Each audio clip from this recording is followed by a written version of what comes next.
አባት ባይኖር አጎት አለ አጎት ልጆች አሉ ምናምን ከነሱ ጋር ኢንተራክት አድርገው ቢያድጉ ራህማን ሁብን አብሮነትን ኮሚኒኬሽን በደንብ ይለምዱ ነበርና ሁሉም ለባንልም እነዛን የተጎዱበት ተጨባጫል አሁን ልጆች ቤታቸው ብቻ ተርቢያ ሲደረጉ በማህበረሰብ ተገለው ማለት ነው ወጥተው አስተማሪያቸው እንዲመክራቸው አይፈልጉም keep quiet keep your distance አንድ ኮሜንት እንዲያረጋቸው አይፈልጉም ይሄ ችግር ነው በጣም ከባድ ነው ይሄ ላይፍ ስታይል ተቀይሯል እንግዲህ ምን ማድረግ ትችላለህ አንድ ትልቅ ቁም ነገረኛ ሰው ሙእሚን የሆነ ምናምን ለመፍጠር ስትፈልግ ለብቻህን መልፋት ተገደናል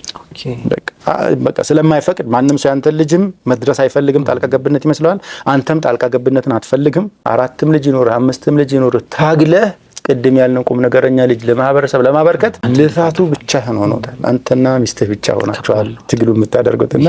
it's very unfortunate